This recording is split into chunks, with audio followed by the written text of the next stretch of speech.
Wow. So fairies about connection. And so this is what they did. They wove me into the academy. I met you.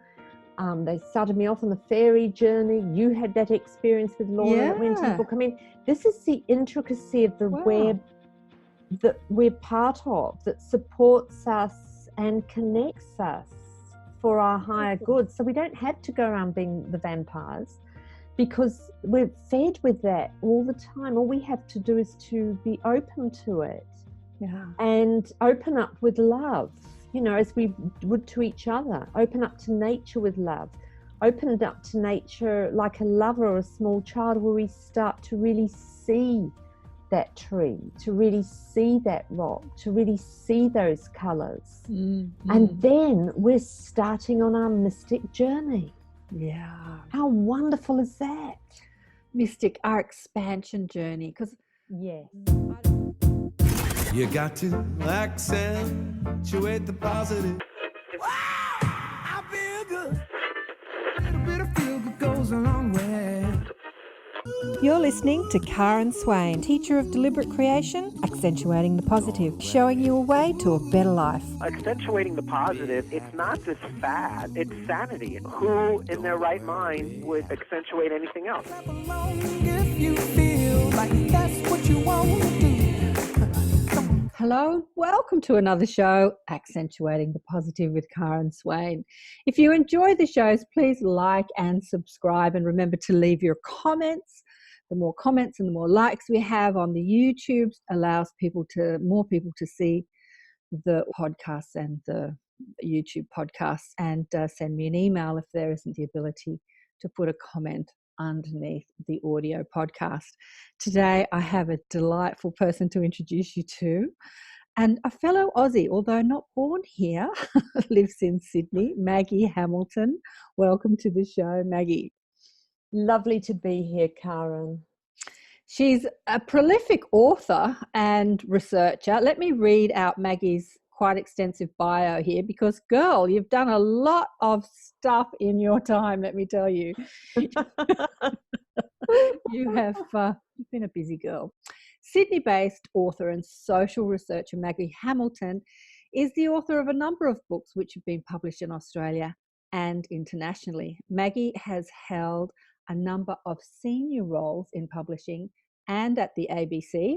For those of you in America, that doesn't mean American Broadcasting, that's the Australian Broadcasting Commission, a professional membership serving as an executive for the Sydney Peace Foundation, and as a member of the organising committee for the Federation Australian Women's Speak Conference, Office for the Status of Women, and member of the organising committee for the Federation Australian Women's History Project, and Department of Prime Minister and Cabinet. What does that mean, Department of Prime Minister and Cabinet? That's just one of the government departments that organises, has various initiatives. Yes. Okay. Yeah. Maggie was born at home in a cottage in England, spending her first 5 years amid meadows, moors, and forests steeped in living fairy lore. In her late 20s, she moved to Sydney, where she writes books, and for magazines, she gives frequent talks as a social researcher and is a keen observer of social trends. She's a student of the sacred and author of a number of spiritual books, including Coming Home, The Magic of the Moment, Love Your Work, Reclaim Your Life, and A Soft Place to Land, as well as What Men Don't Talk About, What's Happening with Our Girls, and What's Happening with Our Boys.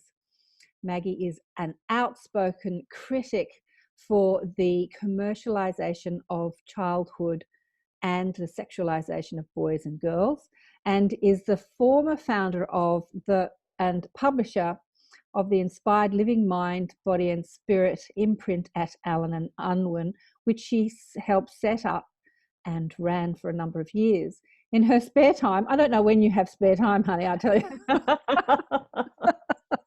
Maggie loves silence and getting off the beaten track, where she has a great love for the desert nature is her go-to place while living in the city. Her latest book, which is what we're going to talk about today, which is what today is all about, which is called Inside the Secret Life of Fairies, is in part her love song to nature and all it has gifted her. In it, she helps the reader entertain this mystical kingdom. I'm so excited about this book. It's really beautiful. Passionate about life, creativity, and beauty, Maggie has had an insatiable curiosity about life, people, loves finding the extraordinary within the ordinary, and is passionate about exploring new possibilities and how we can create a better tomorrow. Well, I have to say, when I met you, Maggie, it was like 20 years ago when I was facilitating the Academy of Light.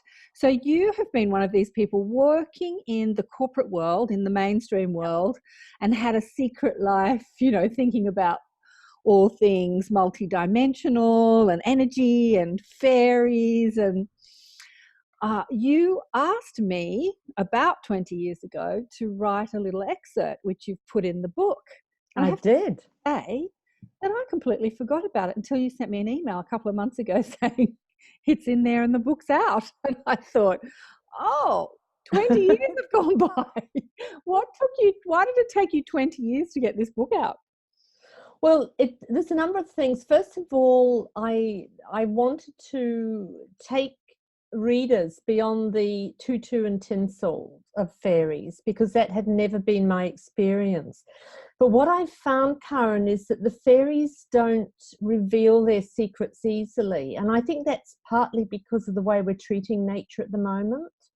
And so you've got to really work for those insights. And also, I was writing that book while in the midst of writing others and doing other stuff. And actually, there was part of me that was very happy not to finish it, which is unusual because obviously the end point is also part of the joy of the journey, because of the mystical nature of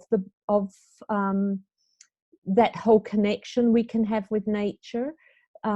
It's not something I wanted to end, not that it has ended that relationship. So I was really quite relaxed in a way I'm not with other books about getting them finished. Interesting. I think your story with all of this has just begun, actually. It's so comprehensive. You go into so much. I've jotted down a few notes. I haven't read all of it because it's just full. It's full of your experiences, which I love, but it's also full of other people's experiences, which is also what I love. I can never write a book without putting other people's experiences. I'm just that sort of, I don't know. I can just never make it all about me because I think that, we're in this together. So absolutely, other people's stories, which is what I do on the show, what I was doing at the Academy, what I do in the book series that I have, is what I do everywhere. It's collecting other people's stories and sharing that. So I really relate to it. I just wanted to read out, there was something in the book that you wrote, because you've got all these little quotes. If you want them, children, to be more intelligent, read them fairy tales, Albert Einstein. I thought that was so cute, coming from Albert Einstein. It's so interesting that we call these things fairy tales. I'd love you to share that experience you had at the beginning of the book where you talk about your lunchtime, sensing the world of the fairies. Yes, absolutely, because what I've come to realize is that fairies aren't the little dainty figures with stripy stockings, although people do sometimes have manifestations of these kind of little human figures with butterfly wings, that really it's about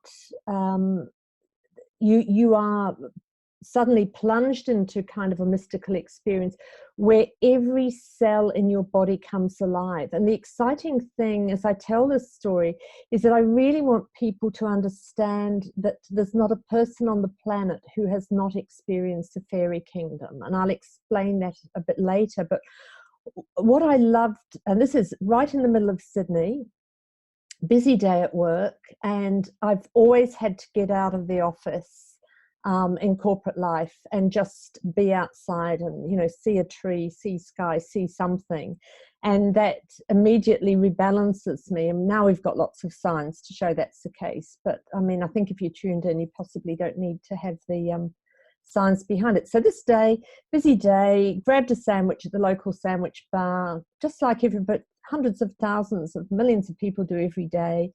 And there was quite a big patch of grass quite close to the office, and it was a gorgeous day, sunshiny day.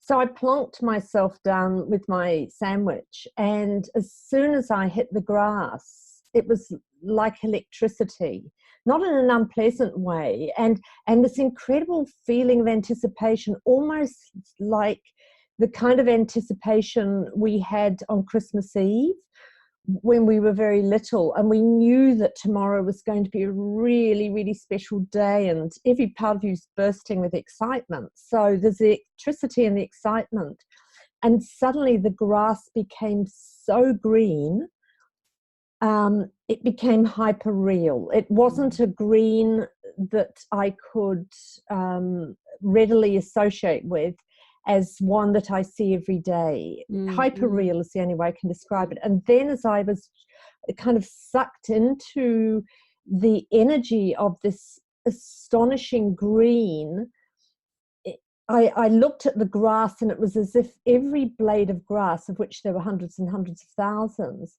was shimmering with life. And it was as if I was experiencing the life energy of every single being of grass, but also as if I was a blade of grass in that moment as well.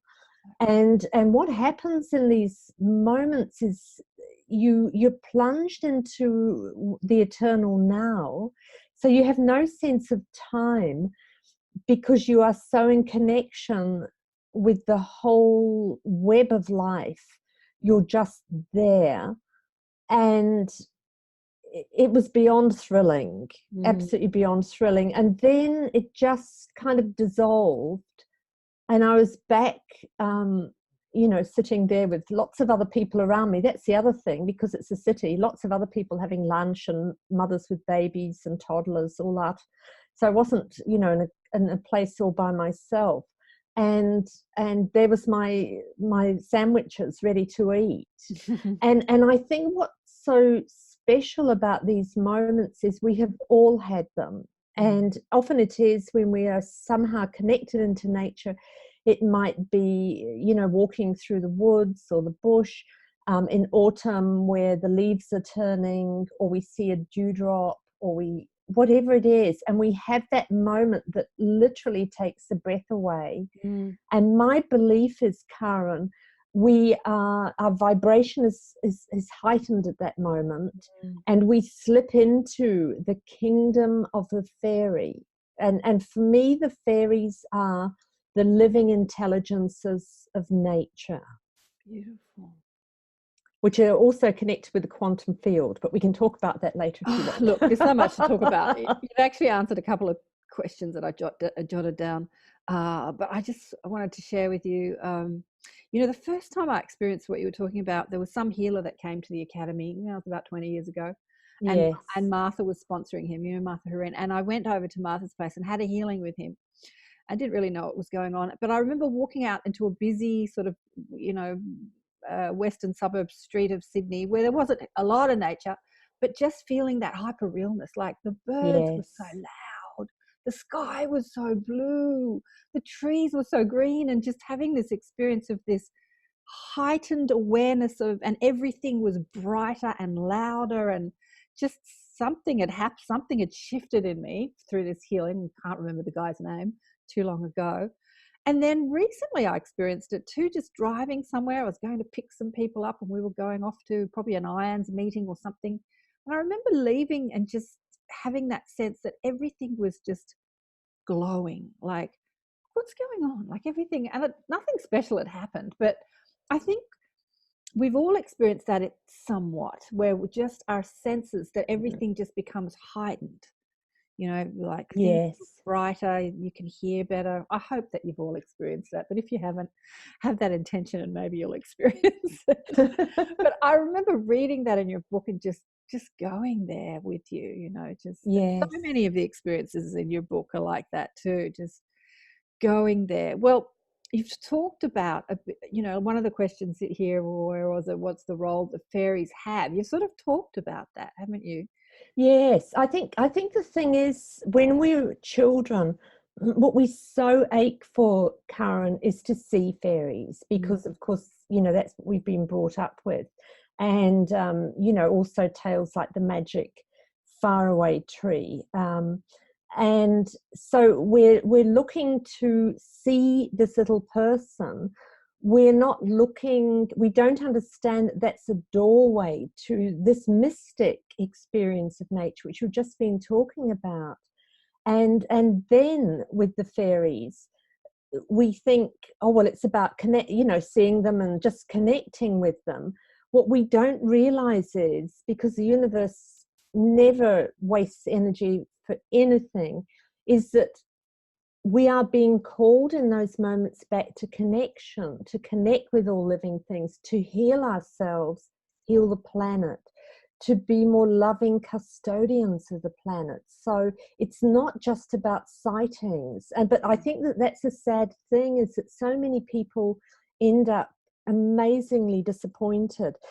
But the most exciting thing is, or one of them, I think, Karen, is that there is so much wisdom in these fairy stories. And I just have to show you, if I may, for any of the anybody there, I don't know whether you can see that. That The is Magic Faraway Tree by, who is it? Enid Blyton. Oh, Enid Blyton. And a lot of people would have read this, because this was a huge bestseller.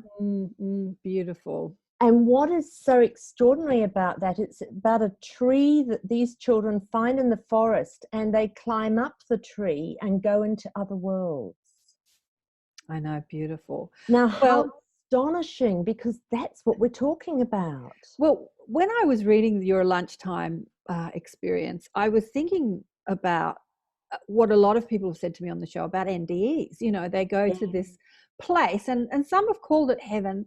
I don't think, there's so many places that you can go when we have an out-of-body experience, but some of them sound very much like that. They experience a natural world which is absolutely illuminated, and the trees have this vibration that they can perceive, because they're not in their body, they're in an astral body, and it's a living, pulsing consciousness. The rocks are the same, and not everyone sort of sees fairies in this experience, but just that description of this other dimensional reality, which is actually here all around us, but because we haven't raised our vibe, we can't perceive it. That's absolutely right. And children who haven't been, conditioned as much as us, because they haven't been on the planet for as long, have more access to that dimension, that frequency. And so these fairies, these Enid Blyton stories or fairy tales, appeal to them. Oh, as if I wish we were all just children again, Maggie. Absolutely, Karen. And you know what? I think the Christian, and this is not knocking Christianity, because I think there's much beauty, and certainly I think the Christ consciousness is more than a massive gift to the world. But I think that story of being cast out of Eden, I think for those of us who've been brought up in the Christian tradition, it's almost like we have a mark on us, and of kind of sinfulness and shame.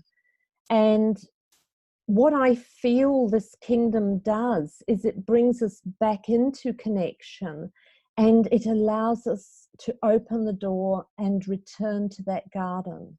And we return to it with all the innocence and joy of childhood, but the wisdom of being adults. And there's a beautiful quote, if I could just read it to you, by a guy called Brian Bates, a wonderful professor in the UK, writer and teacher. And he said that for us, the skin is what divides us from the rest of the world. We are inside ourselves, sitting in the wood, and the wood is inside of us. And I just love that, to think that the only thing that separates us from this kingdom is our skin. And probably not even that. So every beautiful experience we've had in nature, it's almost like when the squirrels gather nuts for autumn, that we are invited in our spirit to gather up these beautiful moments and allow them to sit deep within our being, so that we carry that beautiful sunset, that extraordinary experience in a tree or wherever we were, always. It is a fire that burns brightly of hope and healing and connection. And this is what I think one of the many gifts of the fairies are. Oh, beautiful. I can see why you didn't want to finish the book, because as you were steeped in it, you're kind of steeped in it, right? Like as you're steeped in the writing of it, you're also steeped in the experience of it. And it's almost like finishing the book is like putting it all aside and going back to that mundane life of the thinking mind, which thinks about what to do next and all that stuff we think about. Yeah. Absolutely. And one of the things that I really want to get across to people is I'm a city girl. I live by a railway line 10 minutes from the center of the city that you and I both live in.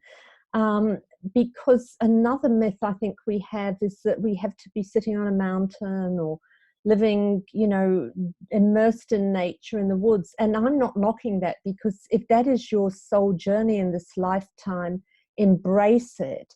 But for many of us, our soul journey is to do it in the corporation, is to make it real on the city streets. And I had an extraordinary experience a few years ago. I was giving a spiritual talk at a wonderful bookshop we used to have in Sydney that you'd know, Karen, Adyar, which has gone. Yeah. And it was a Thursday night, and the where you gave talks was kind of a sunken area, so that you basically looked up at people's legs wandering past, you know, and and there's a tree behind this, and it was so Thursday night, late night shopping, and you know, everybody manic after work, and I was giving a talk, and this elderly lady was sitting there, and she was kind of looking past me all the time with a very quizzical look, and it was one of those moments that anybody who's presented anywhere will relate to, where you think, you know, does she think what I'm saying is stupid? Or, you know, have I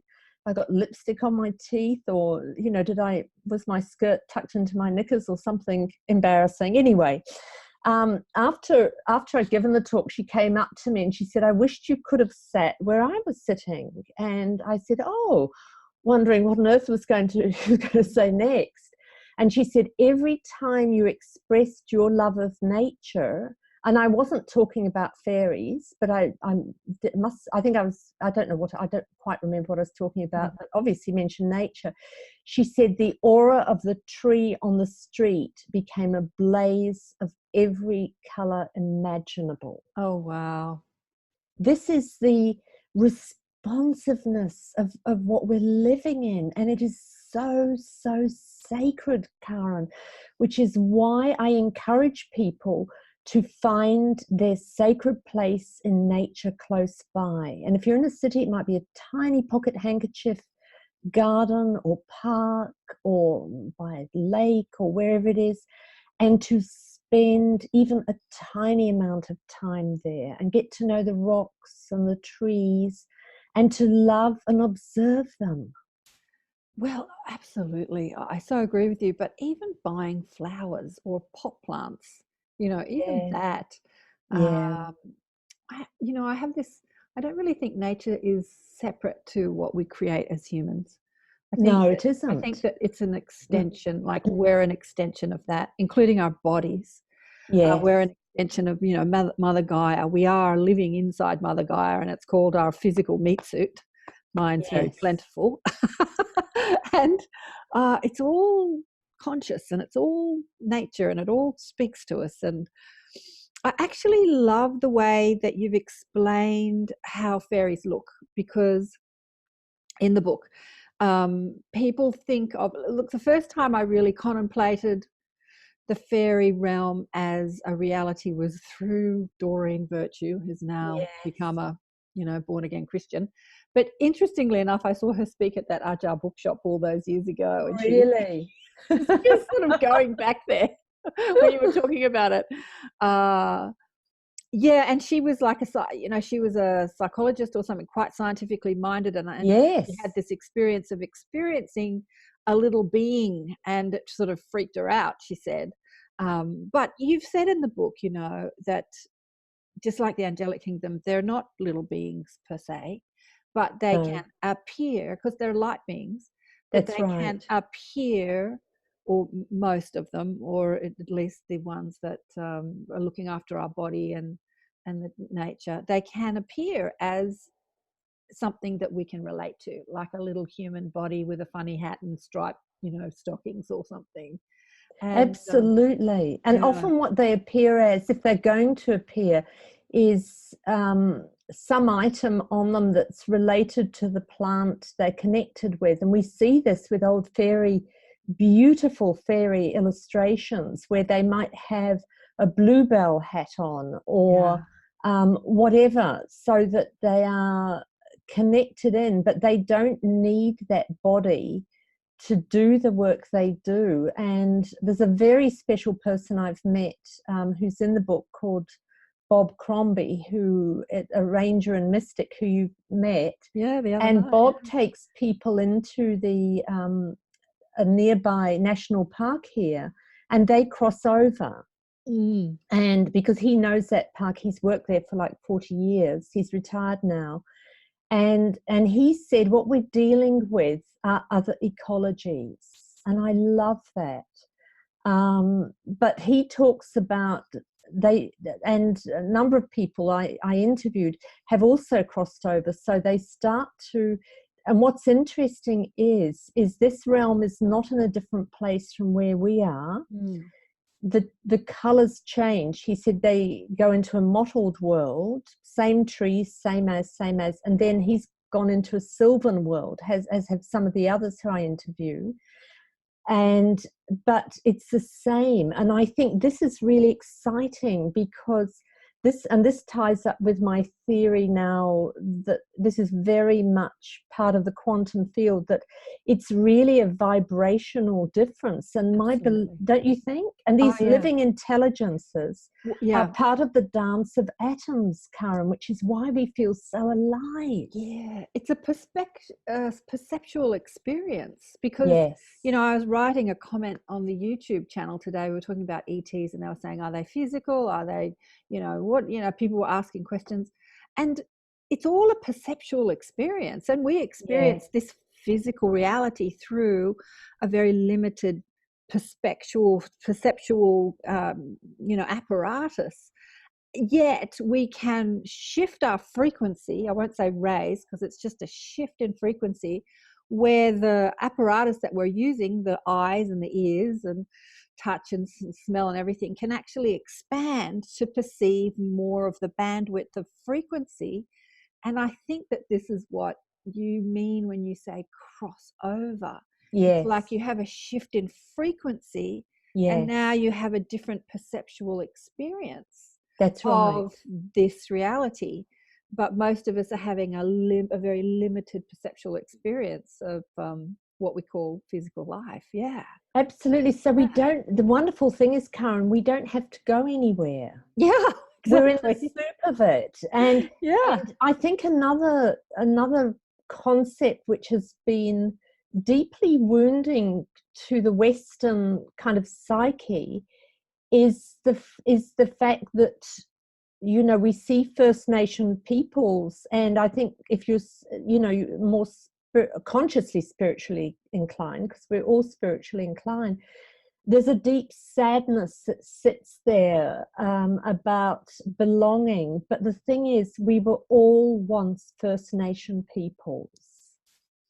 And, I've found when I've said that to people, some people have started to cry, and it's a remembering.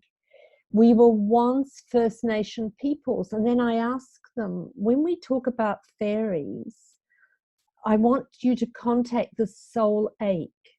What were you aching for to see fairies? And so often it is a loss of innocence and childhood and belief in life opening up. And this is the beauty, I think, of when we start to understand the fairy realm, we're talking about something very, very profound here in terms of healing possibilities for ourselves, that we can be in connection, that we can be talking about our love of nature in general, and a busy city street through a window, and a tree will blaze with the joy of it. This is what we are, what we have at our fingertips. And I just want to show you all something. I was recently in Paris and saw a couple of Van Goghs, and I suddenly looked at it and I thought, my God, he got the mystic, energetic movement in his paintings of nature. Yeah. This guy who was the father of modern art, who never sold a painting in his lifetime, and I suspect found this realm too hard because he was so sensitive. He's capturing this in his paintings. Absolutely. I was blown away by it. Yeah. It's like, wow. I know, until you experience it. You look at people like artists and that have a reality that's different to you, and you call them crazy. Or you just say, wow, artistic endeavor or whatever. And then you go there and you go, oh, they were seeing it. They were seeing it too. Yeah. They were breathing it. And then when you look at the paintings, realizing that, you think, my God, the energy, he must have, no wonder he had to be out in nature every day, regardless of the weather, because he was probably having the experience I had with the grass. Day on day, all the time. I know, not easy to live in the 3D world when you're living in that sort of fifth dimensional experience, really. No, and with that level of beauty and of vibrational fine, such fine vibration that, and then you've got to come back to the mundane. Making a living and paying bills and stuff like that. I know. Yes. Here's a question I want to pose to you. What do you think the difference between the fairy realm, the fairy kingdom, and the angelic kingdom is, if there is any difference? What do you see the... I think it's about the different briefs. I think the fairies mandates have a brief about nature, and whereas the angelic kingdom is more of messaging and teaching, but I see them as a continuum, and it's interesting. In fact, if anybody's listening, on my website, if they go to the fairy page, and you don't have to have bought the book for this to happen. Just put 1, 2, 3, 4, 5 and the receipt number. You'll go to a beautiful meditation where we actually go deep into the earth and we connect up to source. And what we do in the meditation, we ask that we be the meeting place of heaven and earth in everything we do in daily life. And that's kind of how I see it. That it's all part of the whole. It's just that they have different jobs to do. Yeah, absolutely. Oh, that's beautiful. Yes. What's your website for people listening on audio? It's www.Maggie Hamilton, that's GIE, maggiehamilton.org.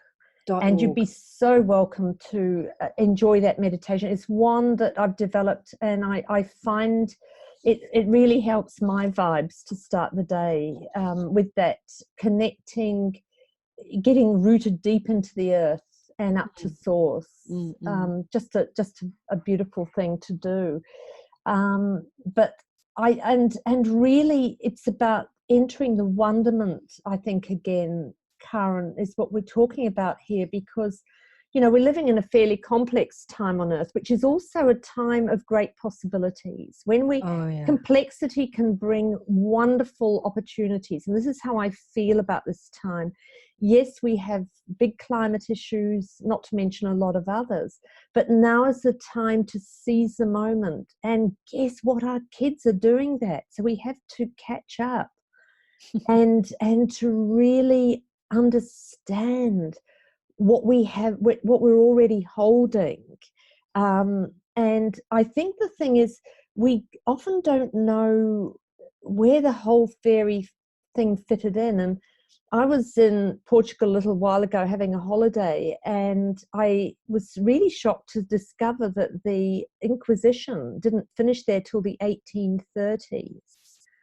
And suddenly I had this huge aha moment, because we'd had all the people who were herbalists and others always in danger of being burnt at the stake. And then there was the horrors of the Inquisition as well.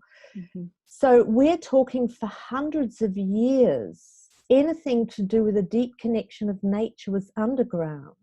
Wow. And my belief is that fairy stories, a lot of wisdom, and there is a lot of wisdom in fairy stories under the surface, was placed there. And then something extraordinary happened in the early 19th century. So this is around the time, the end of the Inquisition. And this was a German philosopher. I've got a picture of him here for anybody who wants to know. He looks a bit serious, but this was a long time ago. There he is. I don't know whether you can see him.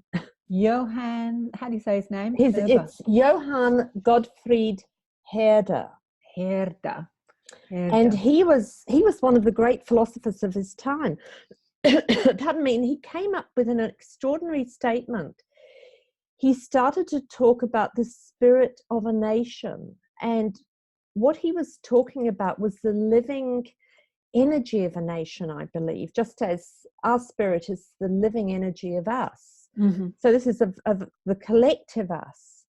And he said, this is so precious, we need to gather up all the superstitions, all the folk tales, all the fairy tales. Now, this came smack after the Inquisition and, the burning of witches at stake for centuries. And he had a profound effect on people right throughout Europe and Scandinavia. And one of the first people to get on board with this are two people we all know very well. And they were a couple of academics who wrote this book. Oh, Grimm's Fairy Tales. Fairy Tales. So was he Portuguese, this guy, or was he British? No, he was actually German. Oh, he was German. But it was yeah, just because of that, I started to put things together. So then what happened was there was an explosion of gathering of fairy tales and all these men who were quite academic, going around the whole of Europe and collecting up people's accounts of fairy stories.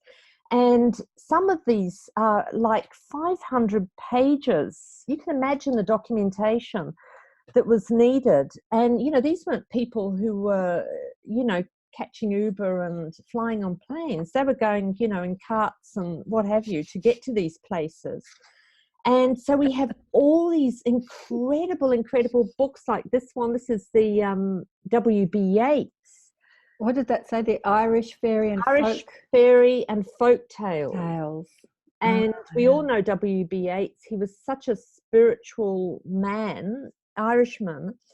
And in the back of this book, Karen, I mean, it almost blew my socks off, which are blown off quite frequently these days. Darling, it sounds like it. I'm so excited for you because I don't know. I haven't seen you, Phil. What did you say the other day? We haven't seen each other for 15 years or something like that. But I'm so excited that you're out in public talking about this stuff because you kept it all under wraps for so long to sort of be a participant in the corporate, mainstream world. And now she's out of the fairy closet. I have come right. I've burst out. Burst out. And that's why I'm speaking to you on the show because you know me, I've been out for quite a while, even when I was in my 30s running the academy. You have. I've been out of. But it's interesting, the timing. It's just so much timing. So much is being revealed, especially since 2012. So much is coming. So many people are coming out of their closets, their spiritual closets, their fairy closets, their angelic closets, their ET closets, and they're talking about things and connecting the dots and just listening to you go into the history.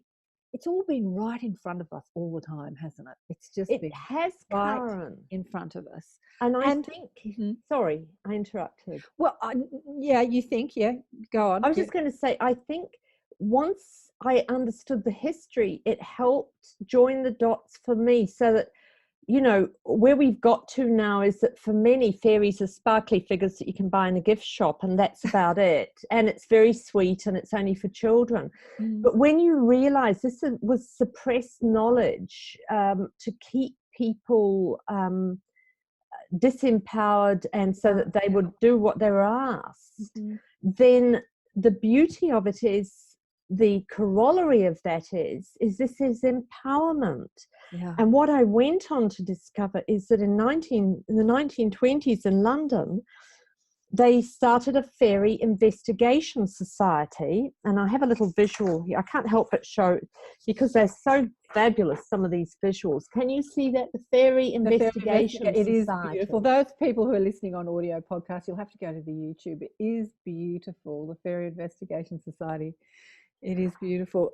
And the people who were involved with this had to believe in fairies. And these were not flakes. One of them was the man who was credited with the Battle of Britain. Oh, wow. Sir Hugh Dowding. Another man invented the first cordless telephone in the Navy.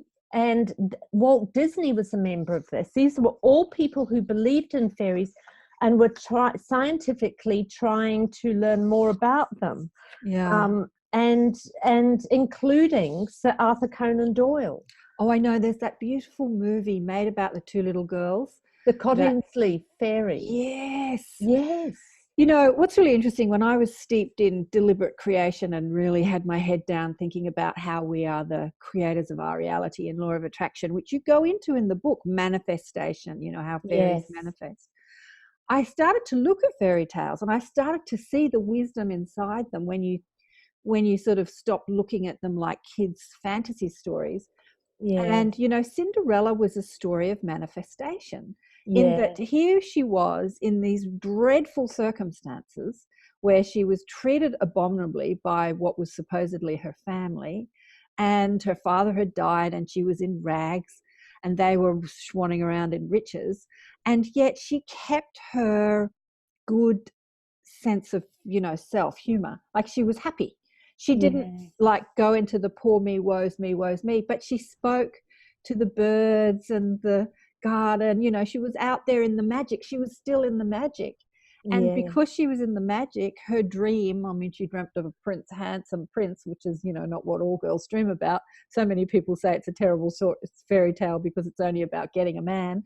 But that was her dream, and it manifested so spectacularly through her fairy godmother, you know, like, but just that she kept her vibration high, even inside this contrast, this dramatic life, and her dreams came true. And I just thought, wow, these fairy tales are sort of teaching us about law of attraction and manifestation.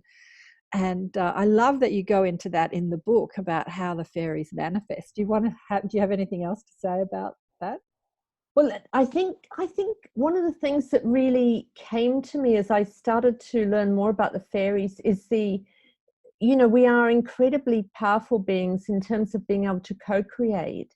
What we often don't talk about is the karmic implications of that. And, you know, when you look at fairy stories again and again and again, what do the fairies say? Be careful what you wish for, because they are the ones who tend the fabric. You know, we know that the butterfly wings can change the weather on the other side of the planet in that metaphoric sense of how finely tuned. And also, when a fairy grants your wish with her magic wand, she touches your third eye, which is clear sight. See this clearly. And she has a 5-pointed star, which is about bringing things into the material. And of course, a wand is about focus, focusing clearly, hold the dream. So, you know, they are just full of wisdom for us. It's all there, isn't it? It's all there, right in front of our noses. Always been there. That's yes. Okay. Something else. I'm just looking at the time because I know you have to go. Something else that I loved what you wrote in the book, what you put in the book, is glamour. Yes. They talk about glamour, interesting perspective. Do you want to talk about that? Absolutely. And this is a very much a 21st cautionary tale, I think, because, you know, let's face it, there's a great seduction around glamour anyway. And in the fairy perspective, it is what we call in the Buddhist way of looking at things, the Maya. It's illusion. But it has this incredibly seductive capacity to it. And of course, this is what we're steeped in on the planet at the moment. Glamour, we're just drawn to it like moths to a flame. And what the fairies warn us is that glamour is, if we get caught up in the desire for glamour, we become like emotional vampires. Because we start off and we do things that are dazzling for others, which is very exciting, particularly for our little ego, suddenly feeling special and all that stuff. And you know, that those little tinkles of delight that go through us. And then it stops. It's a bit like likes on social media. You know, you do something, get lots of likes, and you get those little tingles of delight, and then you put something else up which you love, and suddenly, you know, 2 people like it or nobody likes it. And, you know, we can so easily go, oh. And so what happens with us with the glamour kind of dynamic is we then become hungry. It's almost like having too much sugar, where we have to have more of a sugar fix. And so what we do is we start to pull other people's life energy into our own auric field to feed on it like we do vampires. And of course, if we look at, you know, the great celebrities on the planet, they are feeding, unless they have a very powerful spiritual practice, which is again and again what we see so often with these docos, is their life going completely haywire while still being brilliant at what they do, because they don't have that spiritual practice to be fed from above and from nature and in other ways, to feed the self and to be able to give back that energy of delight that people are giving us, because delight is, of course, light coming into our being. And so that it's an equal energetic exchange. So we become the psychic vampire. But of course, it's also very, very time consuming to get enough to eat. And we know that through the vampire stories, you know, them going here, there and everywhere trying to find some poor sucker, dare we say. Excuse the pun. Terrible pun. Now, how have we gone from fairies to vampires? Some poor sucker. Excuse the pun. So we're in this hungry place, and that's not what we're meant to be. So the real answer is to radiate light and goodness and beauty from within. Yes. And then we are radiant, but that has a permanence to it that glamour doesn't. Oh, absolutely. This is such an important, and I'm sure that you wrote about this in What Have We Done to Our Girls? I haven't read those books. They're a little bit more mainstream, more mainstream than I like to read about. But I'm sure you talked about, you know, this was my mother's story. This story, she was such a beautiful looking woman, very glamorous, so glamorous, so glamorous. You know, she dated like Frank Sinatra when he came out to Australia, like, because she was so glamorous. And then at 50, she dies like heartbroken, and because she's aging and her husband's left her for a prettier woman, and the glamour faded. And so she pinned all her hopes on the glamour and the beauty instead of tending to your spiritual connection and finding that joy of life from within, not from what you think of me. And this is just so out there with the Instagram, because now we don't even have to be glamorous. We can just post on Instagram and put all the filters on so that we look glamorous. That's right, exactly. But how exhausting. How exhausting.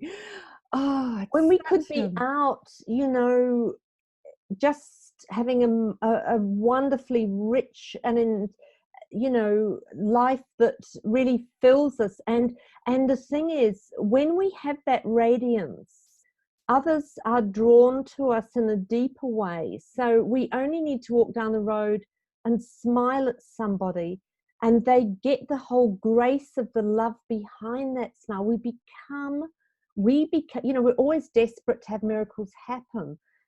But hey, how fabulous to be the creator of miracles without even realizing it. That moment when somebody so needed somebody to notice them, and you smile, you will never know the impact you'll have on that human being. And you're not meant to, because it would go to our heads if we knew too much.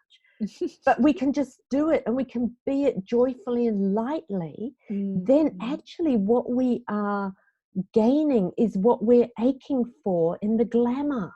Absolutely. That's the thing, because that's the soul ache. It's the same soul ache. It's just we're barking up the wrong tree. Another terrible pun. We're looking for the look. I'm a victim to it too. I put out these things, these shows, and I look on YouTube how many people have watched it. But interestingly enough, it's not coming from I need the likes because I need to be liked. It's coming from how many people has it reached? Where is this wisdom going? Who's learning? How is it spreading? How can I be a part of this awareness spreading across this land? So that's what I look for. But I do get sucked into the how many likes have I got? I do. Interestingly enough, I was having this conversation at a girlfriend's place recently about Instagram and Facebook and likes. And Instagram has turned off the ability to see how many people like your stuff now.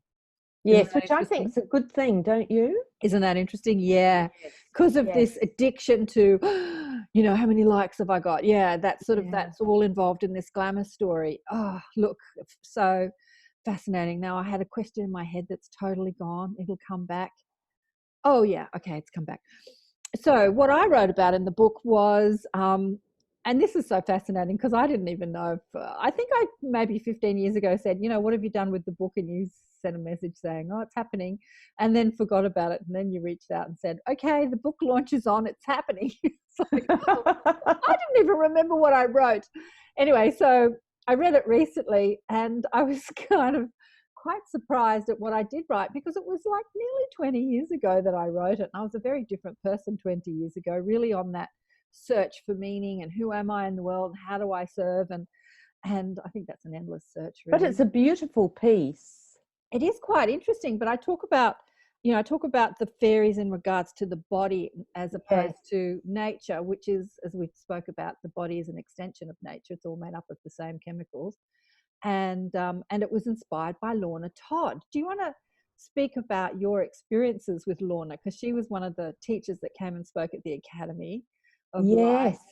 And Lorna is a wonderful, quite elderly British healer, and I rang her the other day. She's now in her 80s, and I was over in London for work, because most of my life I've worked in book publishing, and I was being told about the next big kind of thriller blockbuster and autobiography and this sort of thing. And then I saw Lorna's book, A Healer's Journey to the Light, and that's when my lights really did light up. And I said, I really like the sound of this. And they said, we can organize for you to meet her if you like. And I said, I would love to.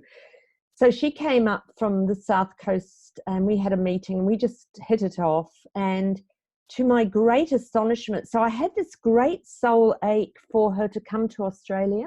Okay. And, publishing houses generally only pay for, the people who are serious crime, people who are selling serious numbers of people books, who are which making makes money. sense. Yeah. And authors we'd all know. And I just had this real soul ache for Lorna to come. And to my great astonishment, as we're having these meetings about who we were going to invite for the coming year, one of my male colleagues said to me, would you like Lorna to come? And I said, I would love that. And he said, what about a network? And I said, don't worry about that. I mean, I had no idea what I was going to do with Lorna, but I thought the universe. And so she came and she spoke, and I'd had this extraordinarily connection with the fairies, growing up and being around adults who were so connected into the fairy kingdom as part of this continuum over centuries in England, but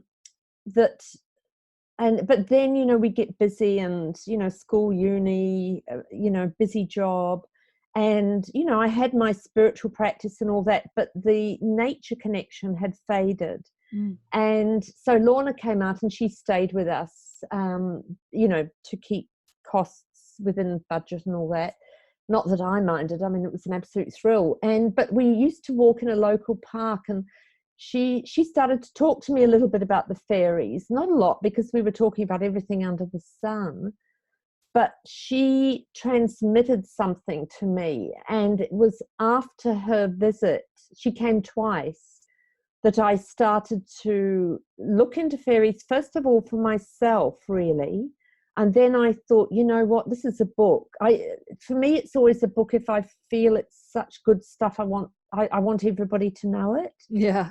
And so I rang her the other morning. So she's her morning, and she's now in her 80s, God love her.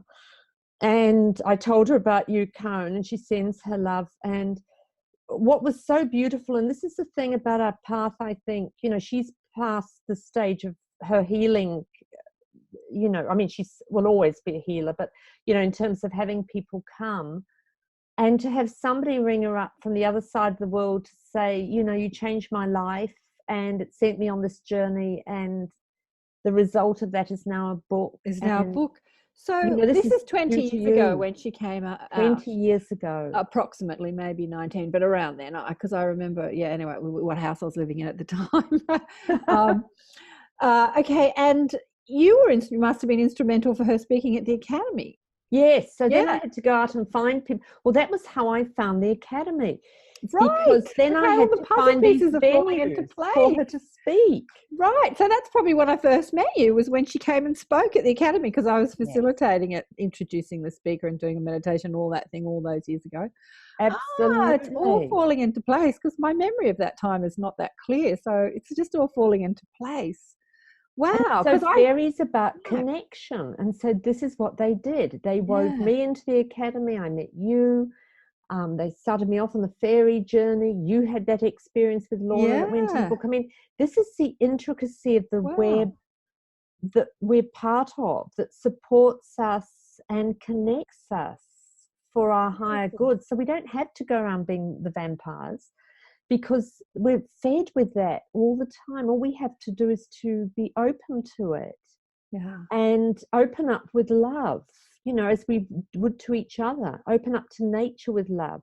Open up to nature like a lover or a small child, where we start to really see that tree, to really see that rock, to really see those colours. Mm-hmm. And then we're starting on our mystic journey. Yeah. How wonderful is that? Mystic, our expansion journey. Because, I don't know. I mean, the word mystic is kind of glamorous. That's not the right word, but mystic sort of makes it seem like it's not real when it's real. And it's hyper real. And it's hyper real. It's hyper real. And I think the other thing about the mystic, for me, it's about the divine, or whatever words you want to use, is the great mystery.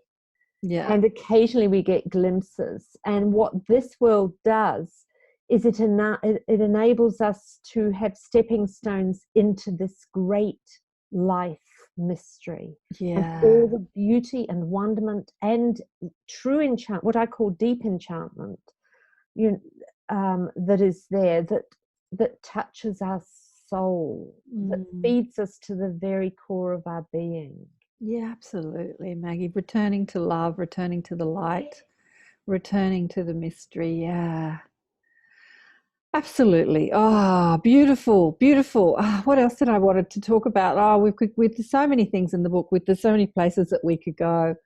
So many. Because you've got about the land holding our story, because that was that was fascinating to me. And it first happened, so I grew up for my first few years in the UK, and then we came to live in New Zealand, and then Oh, you're back in to New Zealand London. first. How old were No, you when you? no, in England first, and then New Zealand when I was 10. When I mean first before Australia. Yeah, Before yeah. So Australia, and then back to London as an adult. right, Experience all the joy of that, and then Sydney, in my 20s. So, right. Okay. my dad was Scottish, my mum was English, and so most of my childhood, while we did go to Scotland and see the Scottish family, was English based. And you very much grew up with the story about the Scots, and jokes about Hadrian's Wall and having to keep them out because they're all so wild. And I knew my Scottish family, but didn't know a lot about Scottish history beyond Mary Queen of Scots and so forth. Anyway, Derek and I were up in the Highlands catching up with a couple of friends, and they have a little tea shop, and so they couldn't go out with us during the day. But that was perfect because we just wandered these incredible mountains and stuff in the Highlands. And what started to happen to me over those 2 days was I'd start to get like video clips of experiences that had happened in those mountains and that land with the English, which was not a good story. We're talking about people very connected to the earth being driven off their land, rape, pillage, the usual awful stories that have happened in the past. And it was like I was getting a crash history lesson of this place. And I felt this deep, deep sadness in me that I realized I'd carried in my cells. But the other thing I experienced was the warrior in me. And I realized that when I have got up and fought for things, this was my Scottish heritage that I was drawing on, when these people were oppressed. Anyway, I still haven't found out to this day how the family came to be in the Highlands, because in fact my family's in the lowlands. But then I started to talk to people, pardon me, and what I started to find was that the land holds our story. And one of my friends who you've met, Julian, he's part Maori, but was fostered out as a little boy and lived overseas. So he lived away from his New Zealand Maori heritage, went back for a funeral, and when he was driving onto the tribal lands, which for him weren't very familiar because he'd been away for so long, he said it was like a silk handkerchief, and he felt such an incredible sense of belonging. And after the funeral, he traveled north, came over the hills into this bay, and he said it was an explosion of beauty that just blew him away, like my grass experience. He just was speechless. And then he said he started to feel embarrassed and felt like he was cheating on his tribal lands by loving this place more. Then he traveled to another place in the bush, and he had another experience exactly the same, and then went back overseas. And years later he back in New Zealand, bumped into one of the elders, and he said, "Can I ask you?" And the elder said yes. And he said, "Well, I had this extraordinary experience at Matari Bay and at the Hokianga." And he said, I really don't know what it meant. And this elderly man said to him, "Well, I can tell you." He said, "Before we were here as a tribe, your mother's people came from Matari Bay, and a few generations back, your father's people came from the Hokianga." And so he said to me, when he was relating this story, he was crying, obviously, very moving. And Julian said to me, "So you see, Maggie, the land remembered me and I remembered it." Beautiful. Yeah, that's so beautiful. How many people's stories did you share in the book? How many different authors? Oh, there's quite a lot, 25, 30 different people with all these stories at least. Probably more than that, probably more like 50. I don't know, I've never counted it. But there are a lot of different experiences and time slips of illness, children who'd been abused, who had that fairy figure who saw them through an abusive childhood. I mean, astonishing stuff I found. And it's just so sacred when people tell you these things. It is so personal. And I think the sad thing is, because we have this tinselly view of fairies, people never feel they can share their experiences, so we miss out on the wisdom. So I hope I've gathered up some, at least, Karen, that will Absolutely. warm other people's hearts and give them a renewed sense of where they belong, because they do belong. Well, absolutely, Maggie. And let's hope that this conversation and the book will get more people out of their fairy closet. Absolutely. It's a great place to be, out of the fairy closet. And talking about their experiences and the light. And, oh, look, the light can show up in so many, in an infinite amount of forms. And I'm always interested to hear from people, even now, Karen, because I think sometimes people just need to tell that one person who can go, that was astonishing, that was beautiful. So I'm still open to hearing about it, because there's a world of stories waiting to be heard. yeah, absolutely. There is a world of stories waiting to be heard.